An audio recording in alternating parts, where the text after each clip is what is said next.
Olá, queridos irmãos, vamos dar continuidade à nossa série de estudos que fala sobre a receita de Jesus para cônjuges felizes e abençoados. Domingo passado, falamos sobre as duas primeiras bem-aventuranças.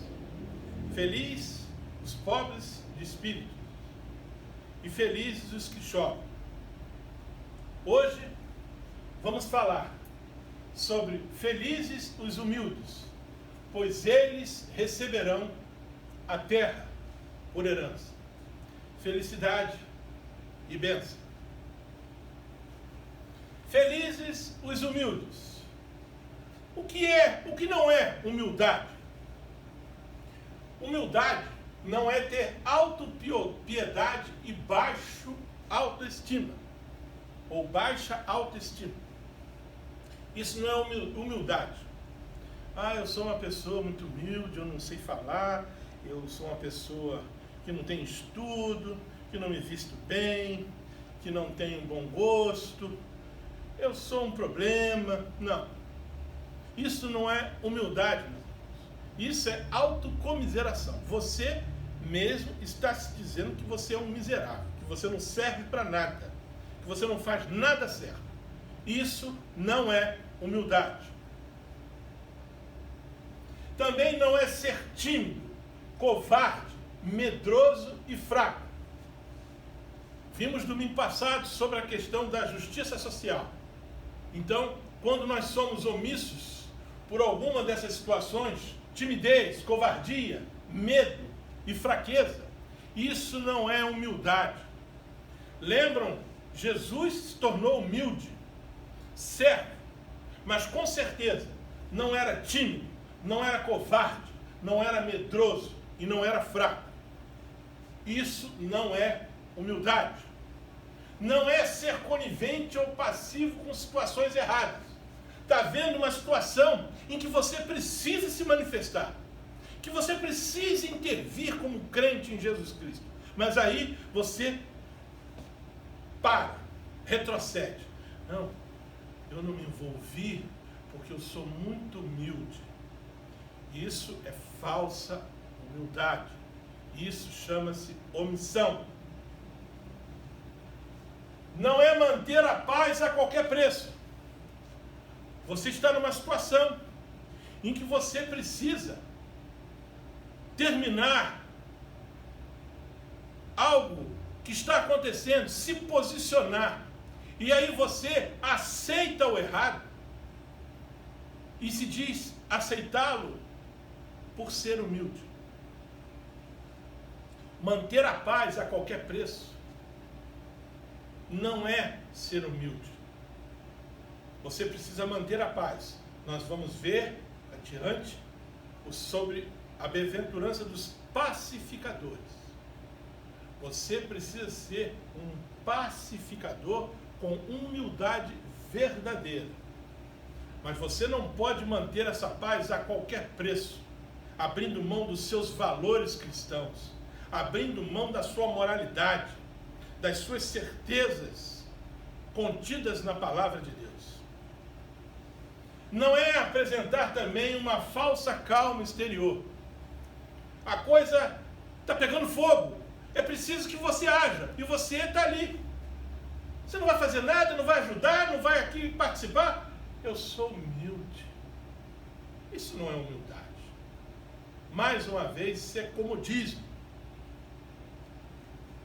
Por isso, Paulo aos Colossenses falou para um determinado grupo da igreja de Colossos: não permitam que ninguém que tenha paz numa falsa humildade os impeça de alcançar o prêmio.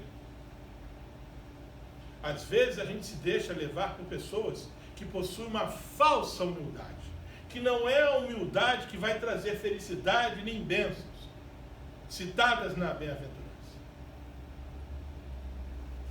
Felizes, aí sim, os humildes, pois eles se submetem ao jugo de Jesus e aprendem com ele. Lembram que eu falei que a primeira necessidade era esvaziar-se de si próprio?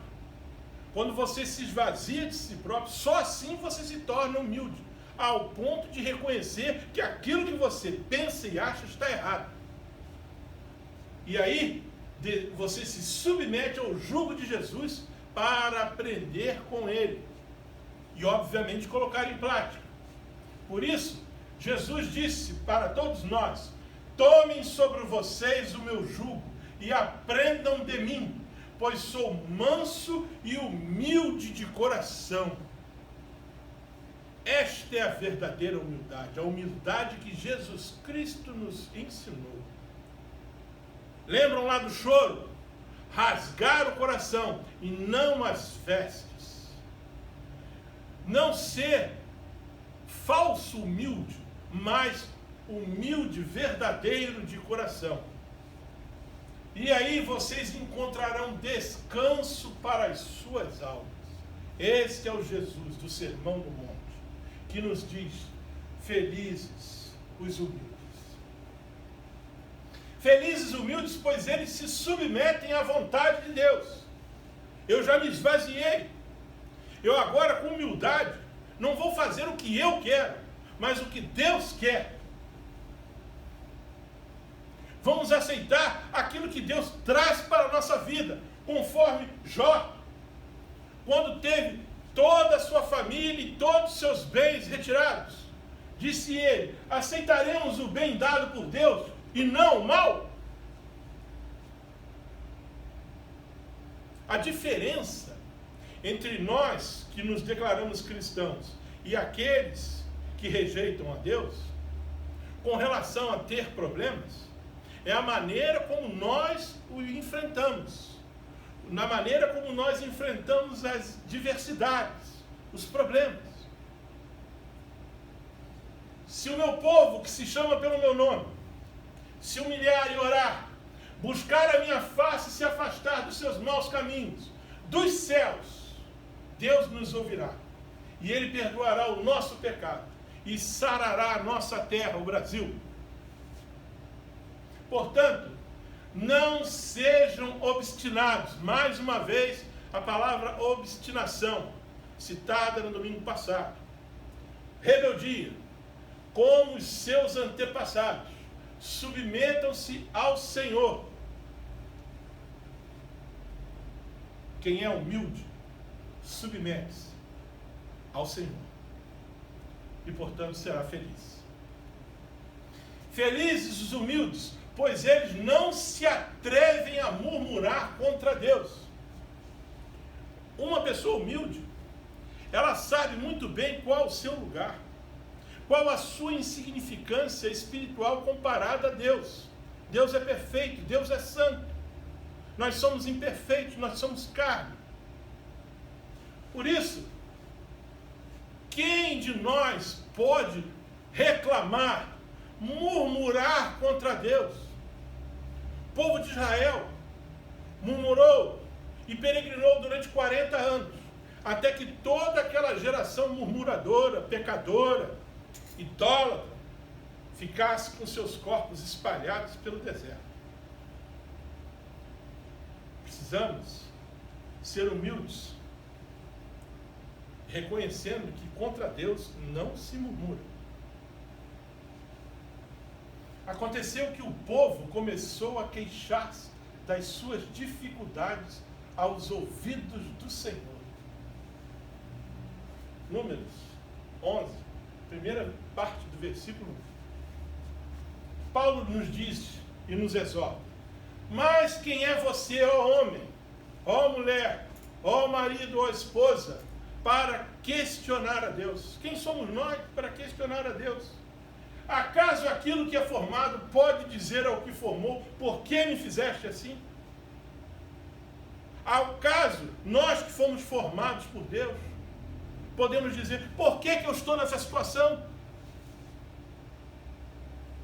Por que eu tenho essa deficiência?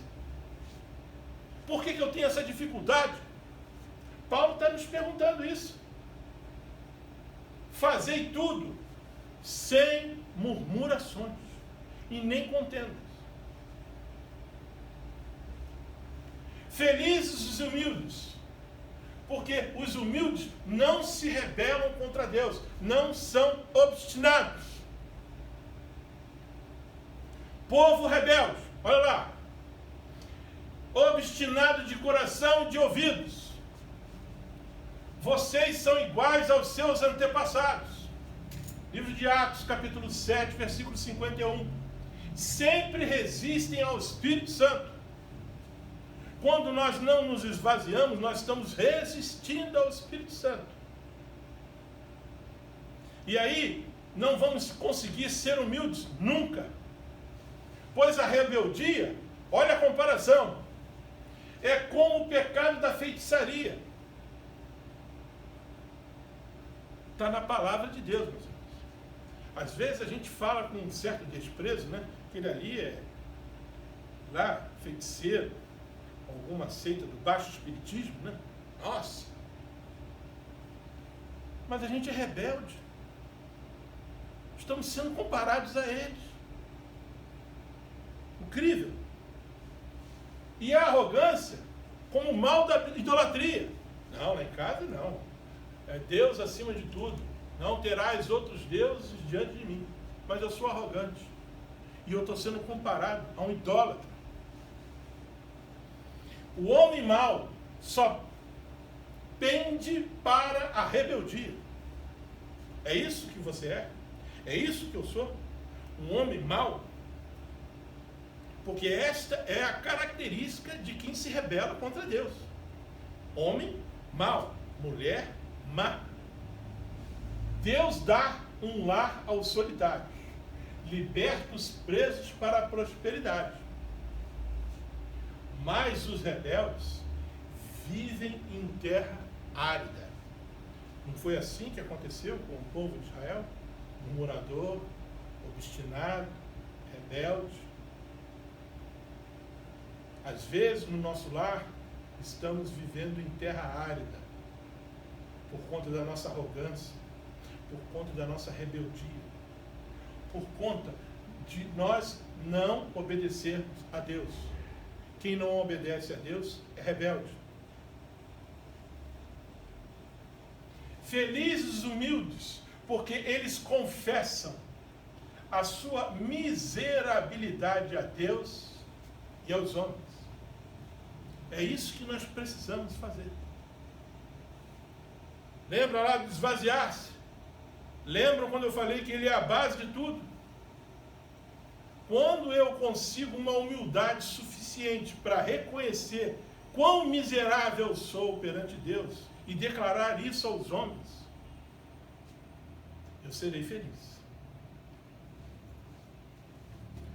Você diz: eu, rico, adquiri riquezas e não precisam de nada. Não reconhece, porém, que é miserável. Alguém que se declara: eu sou rico, não preciso de Deus, não preciso de ninguém, não preciso da sociedade, não preciso do governo, não preciso de ninguém, eu sou autossuficiente.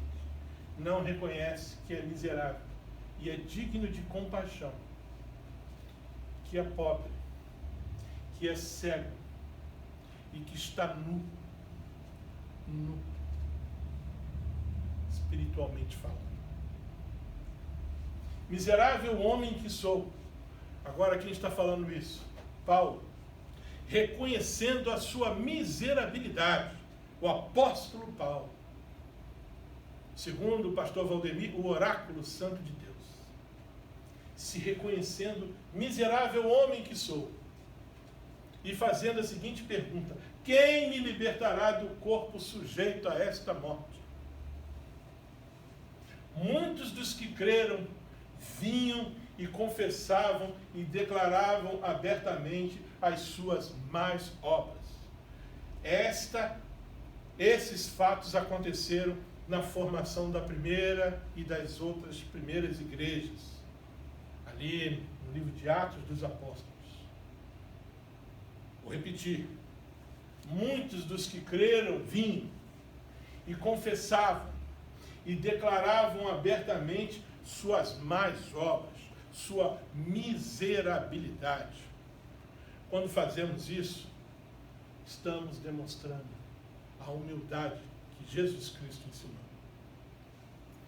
Felizes os humildes porque eles suportam e perdoam as injúrias e as difamações. Quando a gente é humilde, a gente perdoa.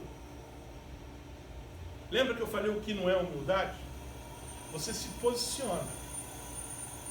Se posicionou com humildade. Mas não paga mal com mal. Perdoa as injúrias e as difamações. Paulo aos Coríntios diz: quando somos amaldiçoados, abençoamos. Voltamos para a linha dos paradoxos aos quais o mundo interpreta. Você é amaldiçoado. Ao invés de você amaldiçoar, você abençoa. Quando perseguidos, suportam. Não parte para a ignorância. Não pagam na mesma moeda. Suportam. Quando caluniados, respondemos amavelmente. Isso é ser humilde. Humildade que Jesus Cristo quer para que sejamos felizes e abençoados. É fácil? Não é. Lembra? Domingo passado falei sobre a necessidade de identificarmos as lacunas que temos em nossa vida cristã, a fim de que possamos corrigi-las em busca da perfeição. Sede perfeitos como perfeito é o vosso Pai. E quando estiverem orando, se tiverem alguma coisa contra alguém, perdoem, para que também o Pai Celestial lhes perdoe os seus pecados. Às vezes a gente faz uma oração tão bonita, uma retórica, uma introdução de exaltação ao nome de Deus, palavras rebuscadas, tantos pedidos,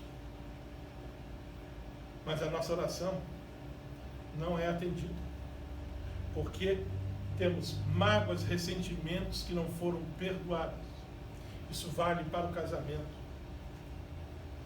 Mágoas, ressentimentos. É necessário que, se o marido ou a esposa falou algo que não deveria ter falado, que você perdoe, para que Deus também possa perdoar os teus pecados. Porque lembre-se, você, marido, você, esposa, eu, Eduardo, não somos perfeitos. Felizes humildes, porque eles não retribuem o mal com o mal. Olha aí, de novo. Ao contrário, se o teu inimigo tiver fome, dê-lhe de comer. Às vezes a gente fica pensando assim: o dia que eu pegar esse camarada precisando de alguma coisa, ainda fala assim: Senhor, me dá essa oportunidade. E ele vier me pedir. Ele não sabe o tamanho do desprezo, do não que eu vou dizer para ele, daquilo que eu vou falar assim: lembra daquela vez do que você me fez? Agora você vai pagar. Isso não é característica de uma pessoa cristã, nem tampouco de humildade. Se o teu inimigo tiver fome, dê-lhe de comer. Se ele tiver sede, dê-lhe de beber. Fazendo isso, você amontoará brasas vivas sobre a cabeça dele. Você está abençoando. Não retribuam mal com mal, nem insulto com insulto. Olha aí no casamento, o segredo da felicidade. A maioria dos lares, dos casamentos, com brigas, palavras duras, grosserias, orgulho. Não retribuam mal com mal, nem insulto com insulto. Ao contrário, bendigam, abençoe, seja bendizente, não maldizente. pois para isso vocês foram chamados. Foi para isso que nós fomos chamados, para ouvirmos no Sermão do Monte o que estamos ouvindo agora, sobre as bem-aventuranças, sobre a receita de ser feliz e abençoado na nossa vida secular e no nosso casamento. Para receberem bênção por herança. Queridos, a palavra de Deus está aqui. Quem tiver ouvidos para ouvir, ouça. E não basta ouvir, é preciso colocar em prática. A humildade, meus irmãos, é o caminho para a honra e a exaltação por Deus. Nós só vamos ser exaltados por Deus se formos humildes. Porque nós somos miseráveis pecadores. Não nos é dado o direito de sermos orgulhosos, porque nós não somos nada. O orgulho do homem o humilha, mas o espírito humilde obtém honra.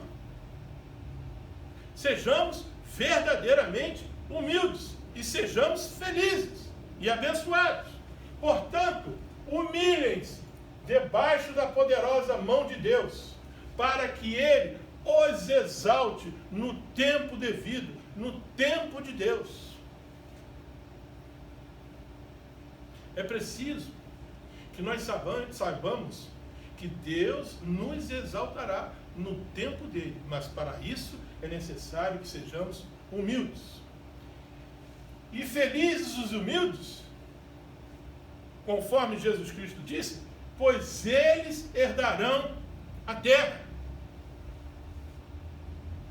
Ah, vou herdar uma terra, vou comprar então, em brevemente aí a minha humildade vai fazer com que eu receba aí uma herança, não sei de que parente, eu vou ter uma terra aí para construir. Não, não é isso não.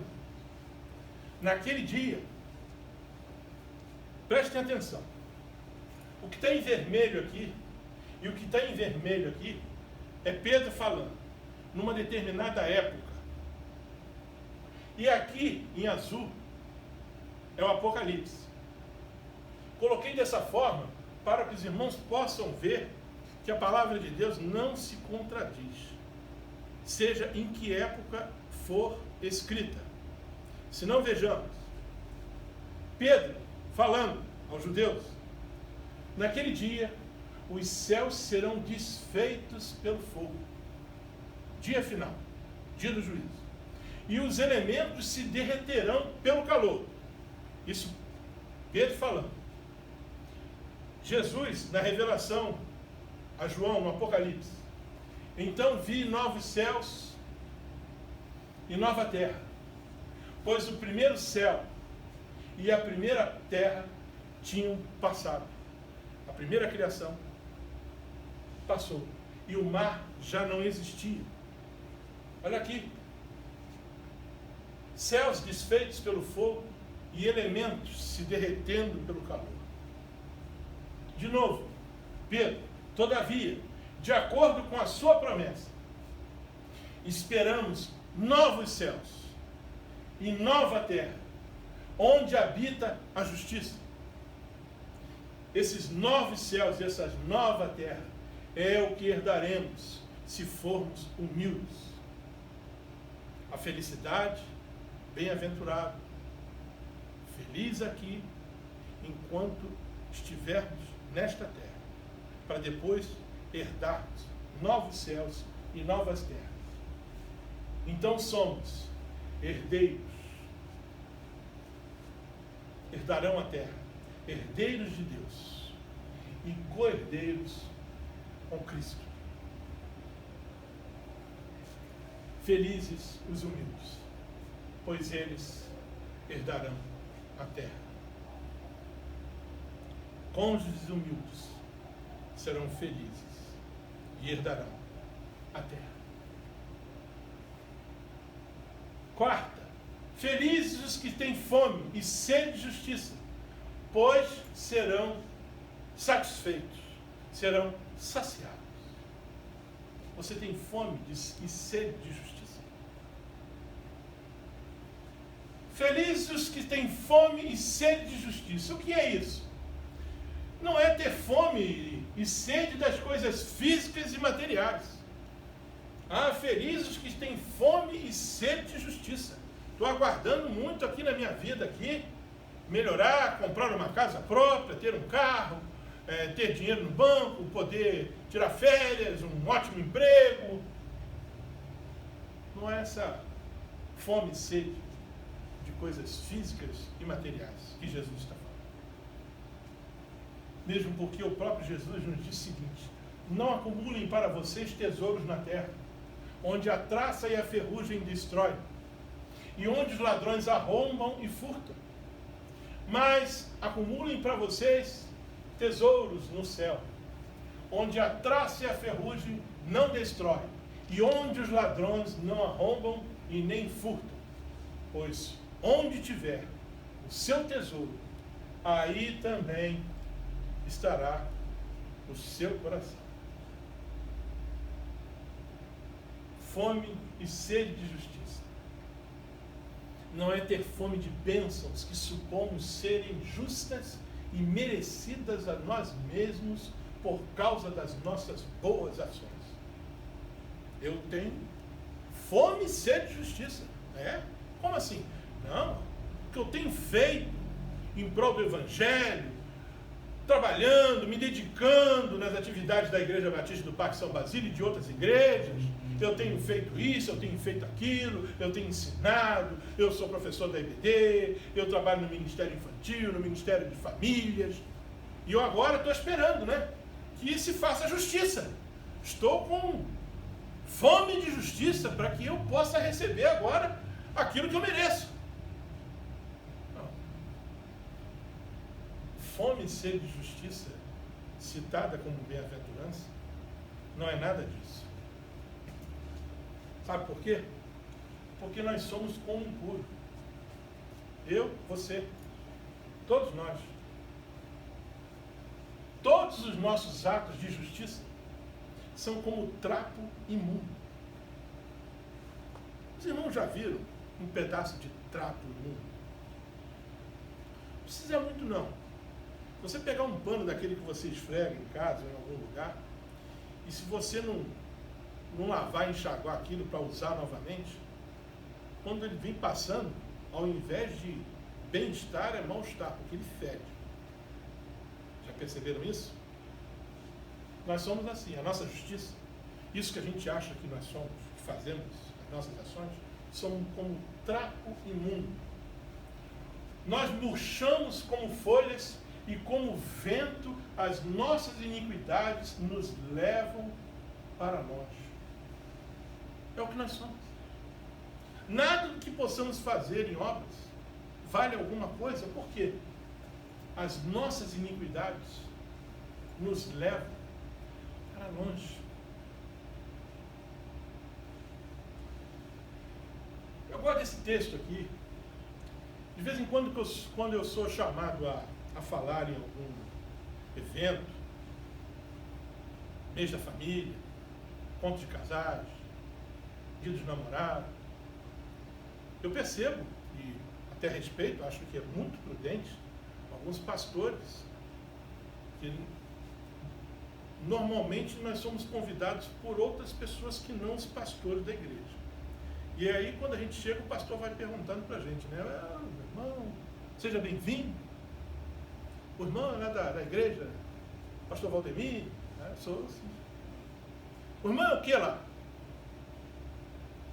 Aí eles querem um currículo, Não, eu sou formado em teologia, sou mestre em teologia, sou doutor em teologia, sou pastor da família, sou pastor de algum outro ministério qualquer. Quando a gente fala essas coisas, a gente sente que a pessoa fica mais tranquila.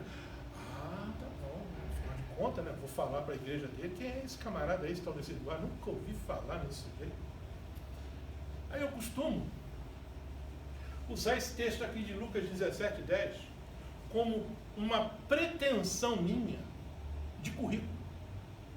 Vou explicar por que pretensão. Vou ler, os irmãos vão entender o currículo desse que vos fala neste momento. Isso é Jesus falando. Assim, também vocês, inclusive eu, quando tiverem feito tudo que for ordenado, devem dizer: somos servos inúteis, apenas cumprimos o nosso dever. Vou falar para os irmãos porque é uma pretensão. Vocês viram a primeira parte assim, ó? Assim também vocês, quando tiverem feito tudo o que for ordenado, esse não sou eu, não. Eu ainda não fiz tudo que for ordenado. De vez em quando eu também desobedeço. Eu sou imperfeito.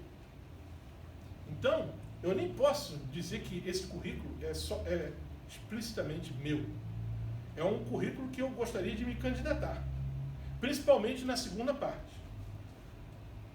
Ô irmão, você é de que igreja? Você faz o que naquela igreja? Eu sou um servo inútil. Apenas cumpro o meu dever. Essa é a característica de alguém que tem fome e sede de justiça.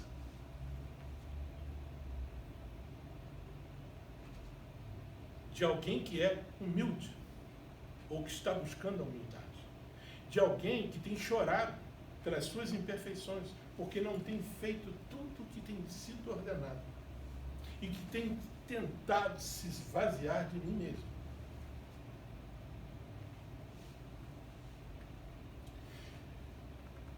Não é ter fome e sede da falsa e hipócrita justiça farisaica. Vamos lá, já falamos sobre o publicano, né? Lá com relação à sua humildade. Nós estamos falando aqui de que uma falsa e hipócrita justiça farisaica. O que era essa falsa e hipócrita justiça farisaica? Eles queriam ser reconhecidos por serem os melhores, por serem aqueles que davam dízimo, por aqueles que contribuíam, por aqueles que ocupavam posições de destaque na igreja, e que por isso essa era a ideia da justiça dos fariseus. Olha lá como é que ele agia. O fariseu em pé orava lá no seu coração, lá no seu íntimo: Deus, eu te agradeço porque não sou como os outros homens. Ele se achava justiçado por Deus. Deus não o fez como aqueles outros homens, ladrões, corruptos, adúlteros, e nem mesmo como este publicano. Olha aí o publicano de novo. Lembre-se do fariseu e do publicano. O publicano estava ali batendo no peito, nem se aproximou, não olhava nem para o céu. Tenha misericórdia de mim porque eu sou pecador. E o fariseu, se auto-justificando, dizia e agradecia a Deus em sua oração, porque não era como aquele homem, e nem como outros, que eram ladrões, corruptos, adúlteros. E aí começavam a colocar ali as suas práticas farisaicas, que eles achavam que os trariam a justiça divina. Jejuo 2 vezes por semana, e dou o dízimo de tudo quanto ganho. Meu querido, isso não é ter fome de sede e justiça. Justiça farisaica é como trapo imundo. Jesus os comparou como ossos fétidos dentro de uma sepultura, bonita por fora, podre por dentro. Ter fome de sede de justiça não é atacar e se vingar dos que promovem a injustiça. Não, olha só, eu sou a favor da justiça. Você não é não? Então, você é meu inimigo. Não fica na minha frente não, que eu te atropelo. Porque eu tenho fome e sede de justiça. Não é isso não. Amados, nunca procurem vingar-se. Paulo lá ensinando em Romanos: mas deixem com Deus a sua ira, pois está escrito: minha é a vingança, eu retribuirei, diz o Senhor. Se você está vendo algo injusto, Deus vai tomar a providência. Eu não sou juiz. Eu não posso julgar o meu semelhante. Lembra disso?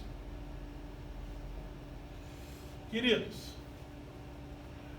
os que têm fome e sede de justiça são felizes porque eles não desejam mais pecar. A fome e a sede da justificação da sua alma se choca com o pecado. E aí, você não quer admitir mais o pecado na sua vida.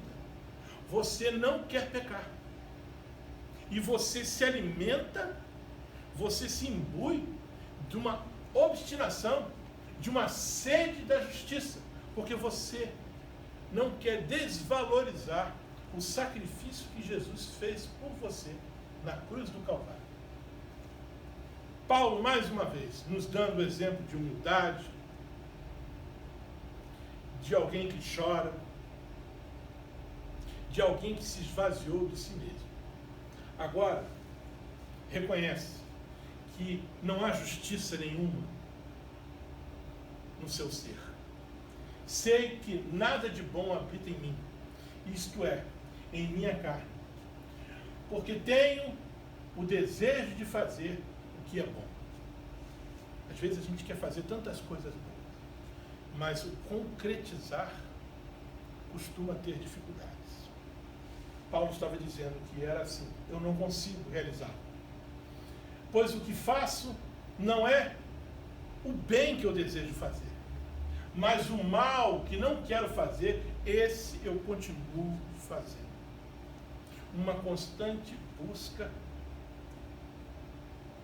pela sede de justiça, uma fome e sede da justiça, justificação do seu ser, porquanto não há nada de bom que habita em mim. Ora, se faço o que não quero, já não sou eu quem o faz, mas o pecado que habita em mim. Miserável homem que sou, quem me libertará do corpo sujeito a esta morte? Conforme lemos anteriormente. Felizes os que têm fome e sede de justiça e que por isso querem ser transformados, renovados e santos. Meus irmãos, quando eu me esvazio de mim, quando eu sou humilde, quando eu choro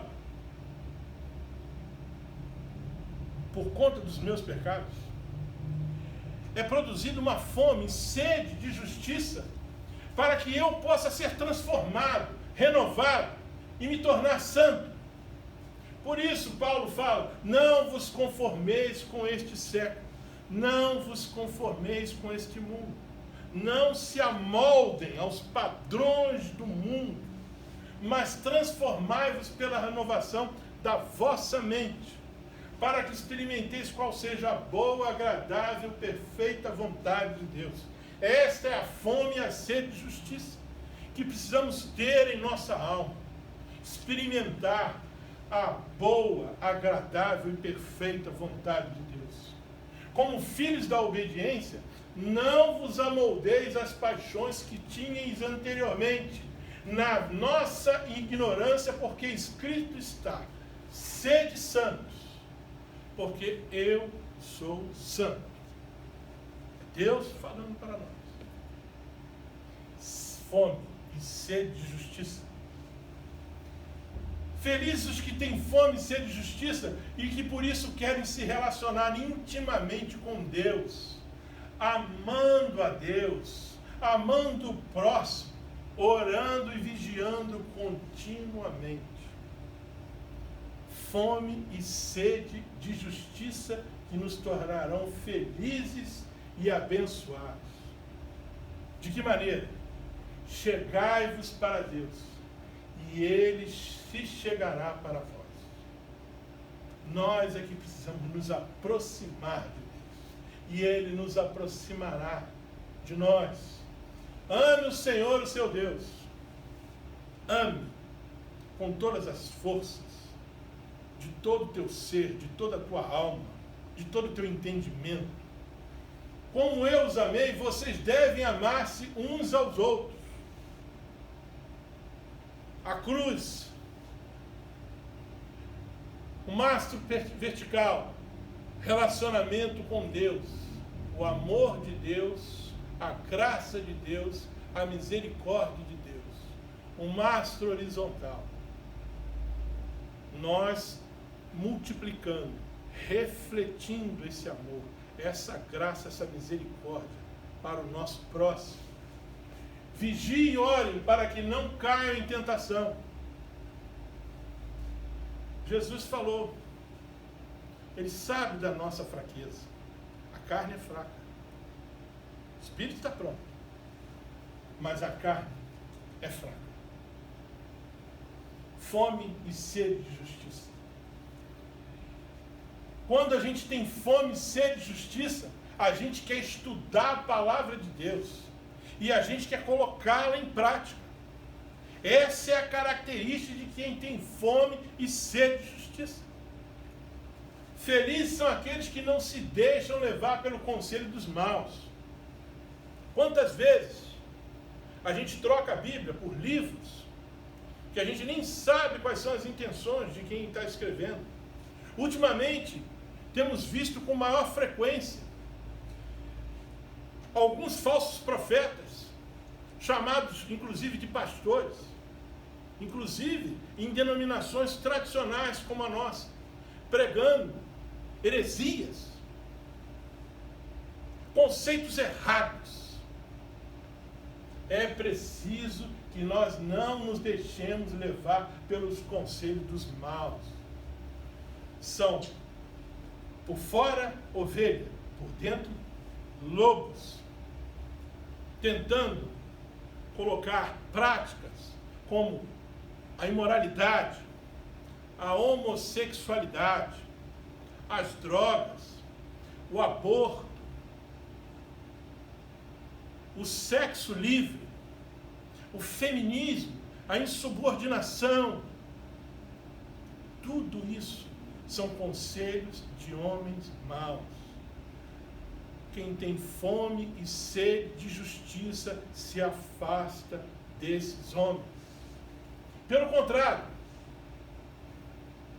quem tem fome e sede de justiça, o seu prazer está na lei do Senhor, na palavra de Deus. E nessa lei, nessa palavra, medita dia e noite. Dia e noite. Segredo da felicidade e das bênçãos. Meditar na palavra de Deus, dia e noite. E aí, quem tem fome e sede de justiça, será como uma árvore plantada à beira das águas correntes, que vai dar fruto no tempo certo. As suas folhas nunca murcham. Tudo que você fizer prosperará. É felicidade e bênção aos que têm fome e sede de justiça. Dedique-se à leitura pública da Escritura e à exortação e ao ensino. Você, marido, você, esposa, a responsabilidade com seus filhos, com seus vizinhos, com seus próximos, com seu próximo. Dedique-se à leitura da Escritura. Aprenda para poder saber ensinar, para poder exortar, não pelo teu entendimento, mas através do esvaziamento do teu eu, você falar e ser boca de Deus para o seu filho, para a sua filha, para os seus parentes que ainda não conhecem a Jesus como único e eterno Salvador. Sabemos que o conhecemos se obedecermos aos seus mandamentos. Você quer saber se você tem sede e fome de justiça? É preciso conhecer a Deus. Se você conhece a Deus, você tem fome e sede de justiça. Mas para conhecer a Deus, é preciso obedecê-lo. Com humildade, esvaziando-se a si próprio, chorando pelos teus pecados, com fome e sede de justiça. Felizes os que têm fome e sede de justiça. E agora sim, por conta dessa fome, dessa sede de justiça, você precisa se posicionar com humildade, mas precisa se posicionar contra a opressão, contra a desigualdade, contra os roubos, a exploração dos fracos, a tirania, a corrupção dos governos, dos tribunais contra os pobres, as viúvas, os órfãos e os falsos profetas também. Você precisa se posicionar contra eles. Posicione-se. Mostre que você tem fome e sede de justiça. Ai de vocês que fazem leis injustas, leis para explorar o povo. Vocês não defendem os direitos dos pobres, nem as causas dos necessitados, e exploram as viúvas e os órfãos. Está acontecendo lá com o povo de Israel. Isaías.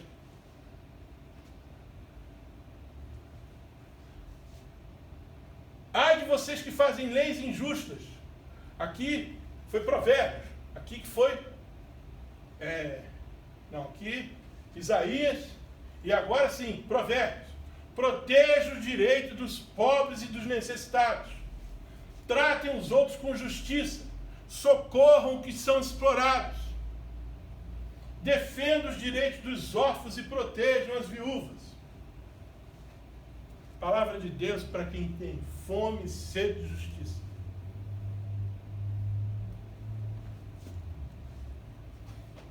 Felizes os que têm fome e sede de justiça, porque serão satisfeitos pela justificação em Cristo Jesus.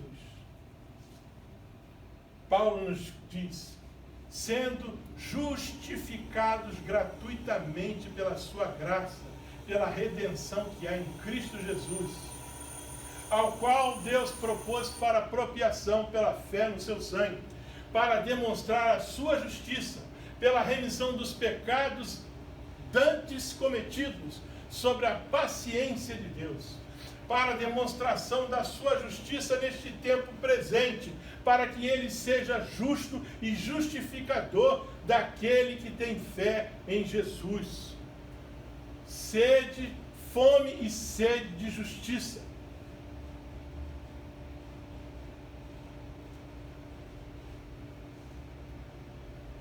Próxima bem-aventurança, que nos tornarão felizes e abençoados. Felizes os misericordiosos, porque eles obterão misericórdia. Felizes os misericordiosos, meus irmãos, porque refletem um novo nascimento em Cristo. Uma das características principais de quem nasceu em Cristo, conforme o que Jesus falou a Nicodemos, novo nascimento, é que nos tornemos misericordiosos. Características que Deus deseja para a nossa vida. Mas o fruto do Espírito é benignidade, bondade. Quanto ao mais, tenham todos o mesmo modo de pensar. Sejam compassivos, amem-se fraternalmente, sejam misericordiosos e, mais uma vez, humildes. Sejam misericordiosos assim como o Pai de vocês é misericordioso. Perdoem como o Pai de vocês perdoa vocês. Sejam misericordiosos como o Pai de vocês é misericordioso. Como o nosso Pai, como o nosso Deus é misericordioso. Porque os misericordiosos vão obter misericórdia. E por isso são felizes e abençoados. Meus irmãos, misericórdia é lançar o coração na miséria do próximo e ajudá-lo. Não basta você contemplar, você ficar perplexo por conta daquilo que você está assistindo e que seu irmão está passando. É colocar-se no lugar dele. É sentir o que ele está sentindo naquele momento de dificuldade, no momento de falta de alimento, de falta de roupa, no momento de uma enchente, no momento da perda dos seus bens necessários e úteis à sua sobrevivência. Misericórdia é você se colocar no lugar dele, é colocar o teu coração na miséria, na situação que ele está passando, e com isso ajudá-lo. Não basta contemplar, é preciso ação. A palavra de Deus nos diz, Paulo aos Coríntios e aos Gálatas: bendito seja o Deus e Pai de nosso Senhor Jesus Cristo, Pai das misericórdias. Perceberam? Ele é o Pai das misericordiosas, é o autor das misericórdias. E Deus, de toda a consolação, que nos consola em todas as nossas tribulações, para que com a consolação que recebemos de Deus, possamos consolar os que estão passando por tribulações. Ouvir o teu irmão, ouvir as suas dificuldades, consolá-lo, abraçá-lo, carregai os fardos uns dos outros, e assim cumprireis a lei de Cristo. Perceba, a lei de Cristo. Ele não veio abolir a lei, porque na lei está escrito: amar ao próximo como a si mesmo. E agora, cumprir a lei de Cristo, carregando os fardos uns dos outros. Se teu irmão, se teu próximo está passando por dificuldades, não está conseguindo suportar, ajude, participe. Misericórdia é ter compaixão e acudir ao necessitado. São dois atos. Primeiro você se compadece, depois você acode. Não basta se compadecer. Se você só se compadece, mas não ajuda, esse compadecimento é falso. Não há como um andar dissociado do outro. Como é feliz aquele que se interessa pelo pobre? Você tem se interessado pelos pobres aqui do bairro, pelos pobres do nosso município, do nosso estado, do nosso país, do mundo inteiro? De que maneira temos ajudado? O que nós temos feito como diferença por sermos felizes e abençoados? Por sermos bem-aventurados? O que a Igreja de Cristo tem feito pelos pobres? O Senhor o livra em tempos de adversidade. O Senhor protegerá e preservará a sua vida. O Senhor o sustentará em leito de enfermidade, e da doença o restaurará. Se com renúncia própria, renúncia, você tem alguma coisa e que você vai renunciar em prol daquele que não tem, que não vai te fazer falta, ou até que vai te fazer falta.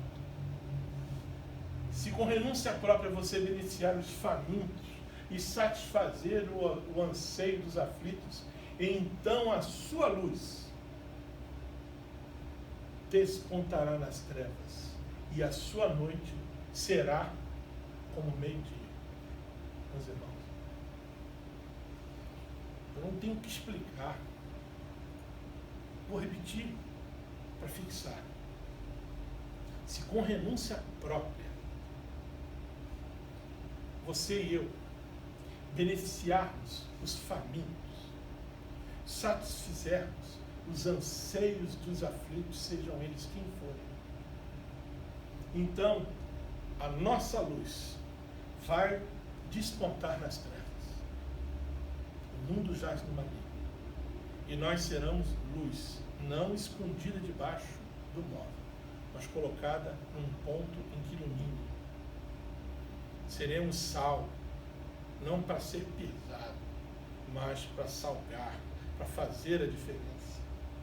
E a nossa noite será como meio-dia. Meus irmãos, misericórdia é ser liberal e rico em boas obras. A fé sem obras é morta. Só obras não adianta. Nós somos salvos pela graça por meio da fé. Podemos ter grandes instituições filantrópicas, sociais, mas precisamos da graça e da misericórdia de Deus e da fé nele para sermos salvos. Mas as boas obras são o fruto dessa transformação, desse novo nascimento. Ser misericordioso, lembra o que eu acabei de falar? É característica de um novo nascimento. Quando no meio de ti, diz a palavra de Deus, houver algum pobre, dentre teus irmãos, em qualquer das tuas cidades na terra que o Senhor teu Deus te dá, não endurecerás o teu coração, nem fecharás a mão a teu irmão pobre. Queridos, na nossa comunidade, na nossa igreja, nós temos pessoas, talvez não sejam paupérrimas, mas que passem por dificuldades. Nunca nesses tempos de pandemia a assistência social foi tão necessária e tão bem-vinda por parte daqueles que perderam seus empregos, que tiveram prejuízos em seus negócios. É preciso que sejamos luz no meio da treva. Ao contrário, tenham a mão aberta e emprestem liberalmente o que ele precisar.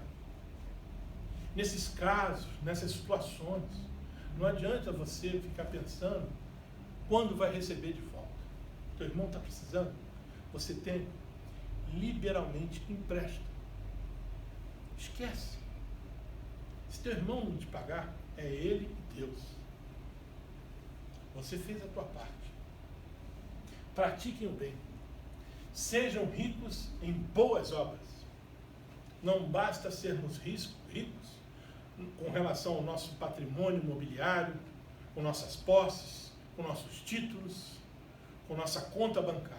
É preciso sermos ricos em boas obras, generosos, prontos para repartir. Era assim que a igreja primitiva funcionava. E é por isso que nessa igreja o templo tremia.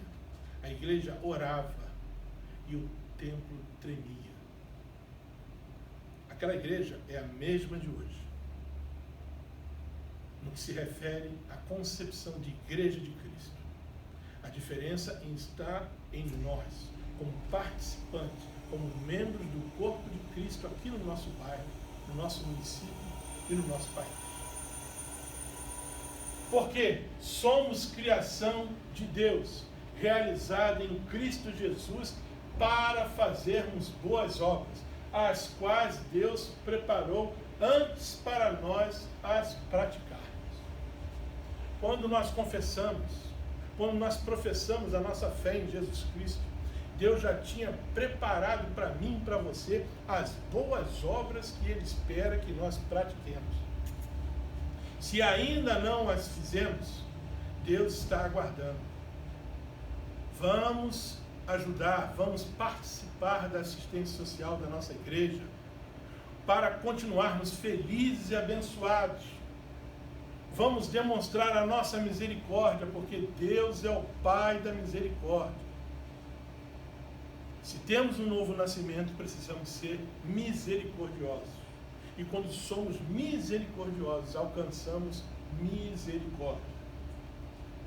Misericórdia é ter compassão pela alma que se afastou de Deus. É tentar buscar aquele pastor, aquela ovelha, se perdeu. Ele deixou as 99 no aprisco. Ele foi em busca daquela ovelha.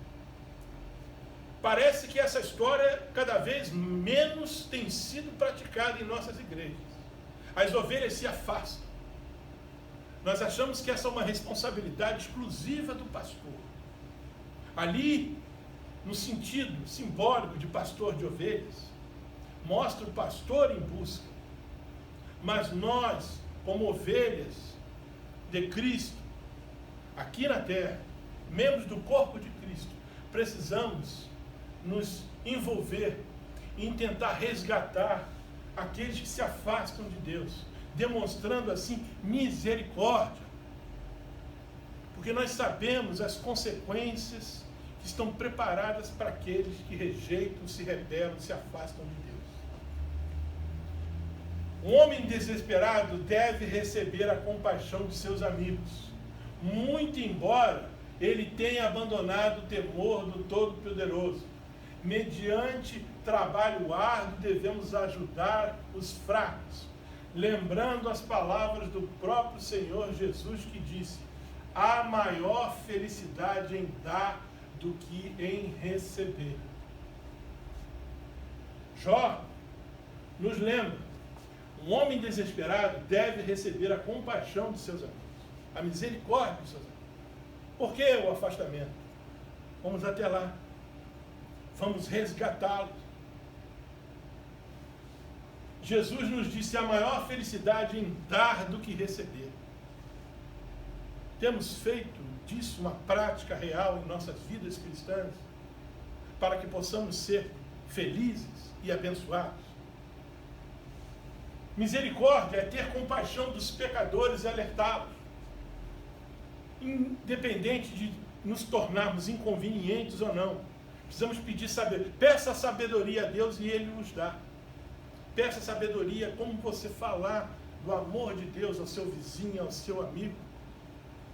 Se ainda assim ele lhe considerar um inconveniente, a tua parte está sendo feita. Tenham compaixão daqueles que duvidam. A outros salvem, arrebatando-os do fogo.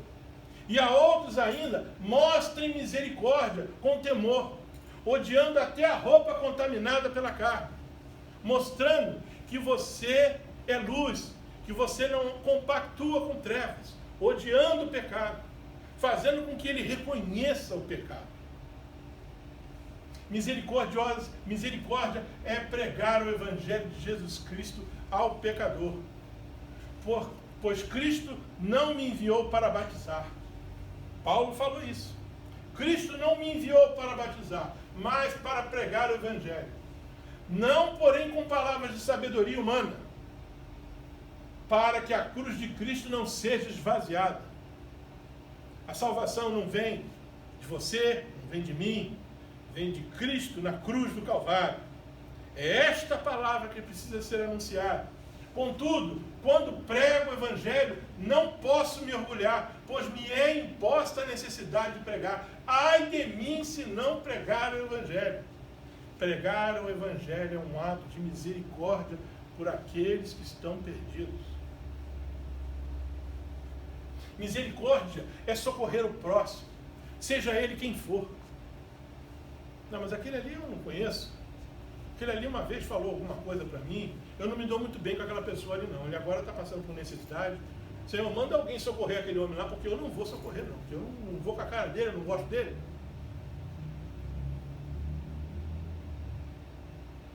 Olha, esse texto aqui é bem conhecido, né? Os fariseus lá perguntando: quem é o próximo? Quem é o meu próximo? Em resposta disse Jesus: um homem caiu na mão de assaltantes, espancaram-no, deixando-o quase morto. Um sacerdote passou pelo outro lado. Um levita passou de lado. Mais um samaritano, que não se dava. Um povo que não conversava, que tinha sérias diferenças com aquele que foi espancado e assaltado. Enfaixou-lhe as feridas e cuidou dele. Jesus perguntou: qual foi o próximo do homem que caiu nas mãos de assaltantes?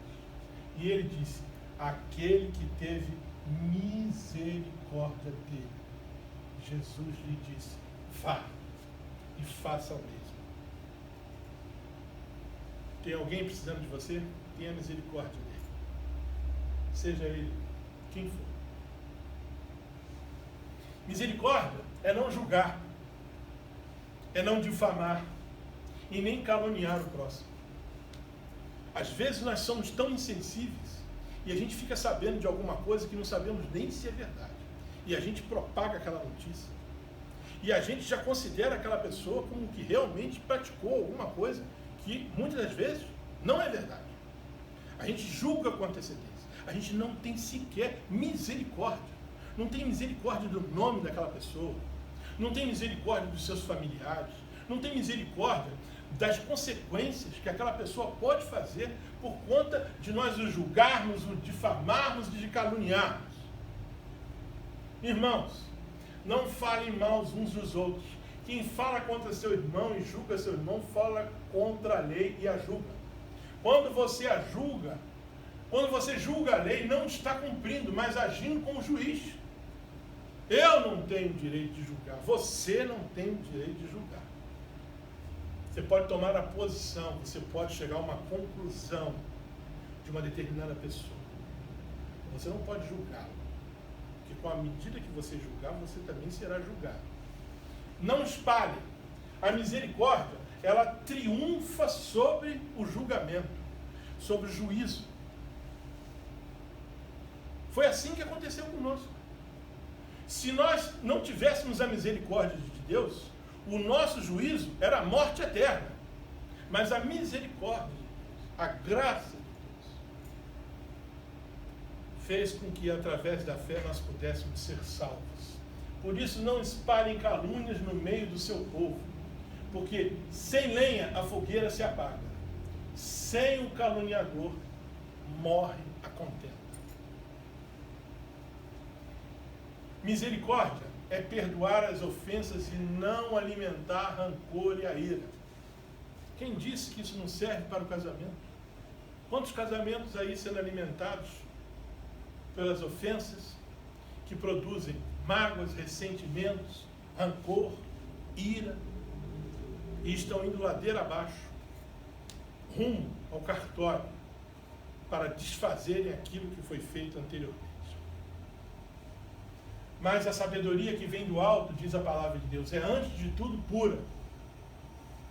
A sabedoria que vem do alto não é autoajuda, é sabedoria que vem de Deus.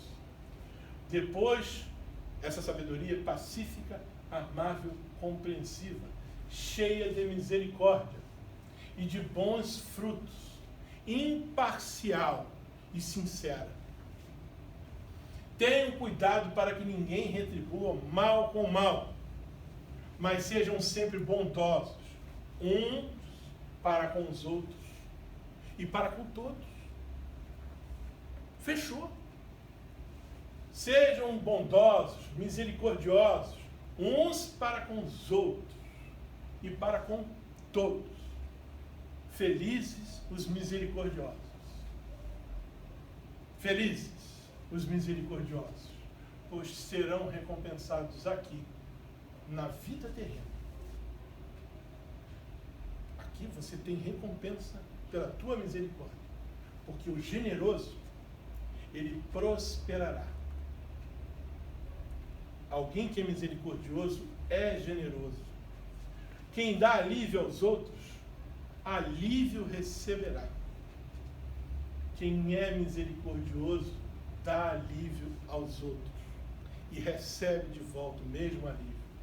Quem trata bem os pobres, por causa da misericórdia, empresta ao Senhor e Ele o recompensará.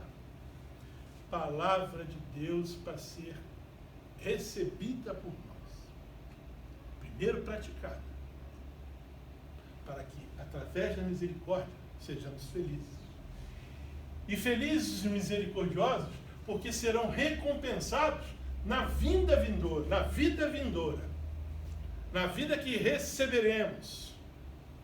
Novos céus, nova terra. Os misericordiosos vão ouvir: vinde benditos do meu Pai.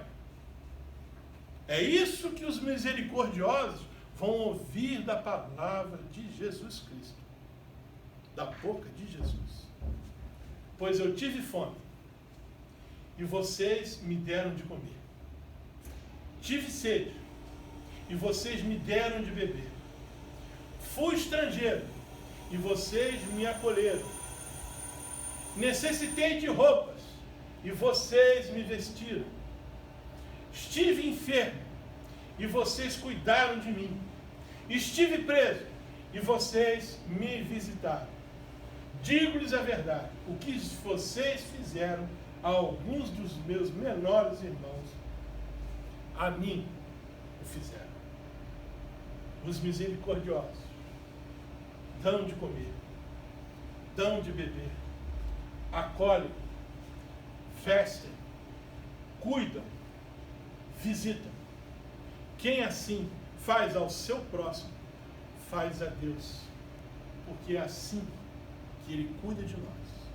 E é assim que Ele quer que você, refletindo a misericórdia dEle, transmita através da tua misericórdia aquilo que o pobre e o necessitado precisa.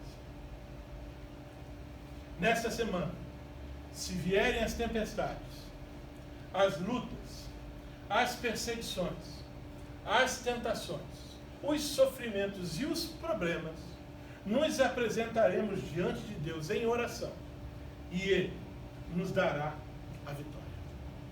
Que Deus a todos nós abençoe. Amém.